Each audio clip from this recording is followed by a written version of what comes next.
مطلب کہ اس نے کہا کہ یہ جو معدنیات والا سلسلہ ہے یہ کے پی کے میں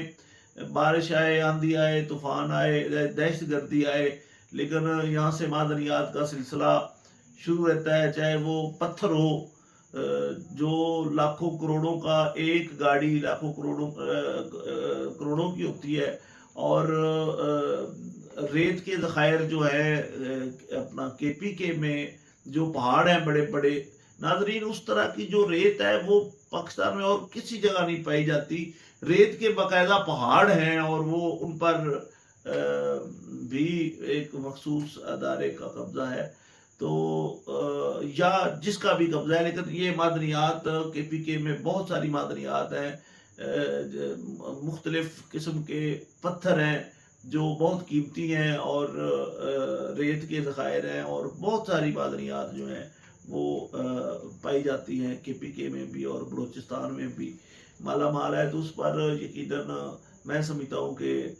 سب سے پہلے وہاں کے مقامی لوگوں کا حق ہونا چاہیے، اور اس کے بعد وہاں کی حکومت کا حق ہونا چاہیے، اور اس کے بعد پورے پاکستان کا ڈیفینیٹلی حق ہے. تحریک انصاف کی جو آواز ہے، جو تحریک ہے، اس میں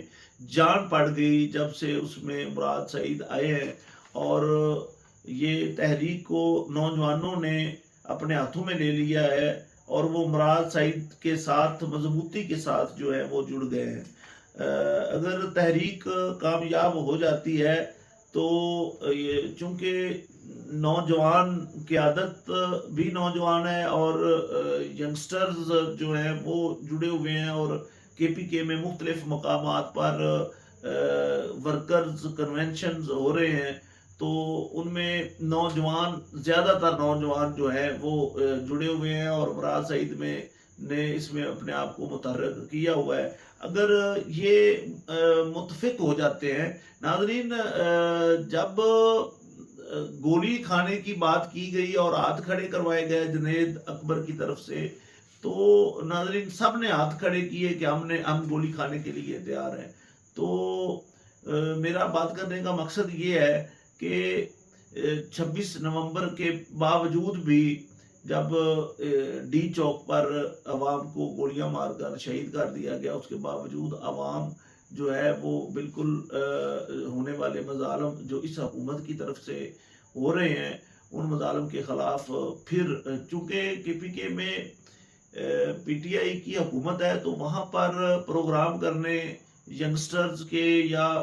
ورکر کنونشنز کروانے آسان ہے بنسبت پنجاب کے یا کسی اور صوبے کے، کیونکہ یہاں کے پی کے کی پنجاب میں حکومت نہیں ہے، تو یہاں ورکرز کنونشن ہونے ناممکن ہے. اور یہاں پر ورکرز کنونشن جو ہے وہ مطلب کھلی فضا میں اور کھلے ماحول میں کروائے نہیں جا سکتے، کیونکہ یہاں پر نون لیگ کی حکومت ہے اور وہ ہونے نہیں دیتی. تو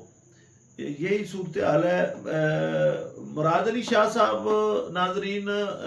اس نے وفاق کو چھوڑنے کی دھمکی دے دی، حالانکہ یہ بات کرنے سے پہلے وہ زرداری صاحب سے پوچھ لیتے کہ ایسا ممکن ہوگا بھی کہ نہیں ہوگا. تو انہوں نے وفاق چھوڑنے کی دھمکی دی 6 نہروں والے معاملے میں، اور شاید مراد علی شاہ صاحب سیاست کھیل رہے ہیں، لیکن سندھ کی عوام اتنی بھی اب جاہل نہیں ہے کہ ان کو سمجھ نہ آئے کہ یہ 6 نہریں تو جو زرداری صاحب ہیں ان کی رضامندی کے ساتھ یہ بل پاس کیا گیا تھا، یہ منظور کیا گیا تھا، اور اب چور مچائے شور والی بات ہے. تو یہ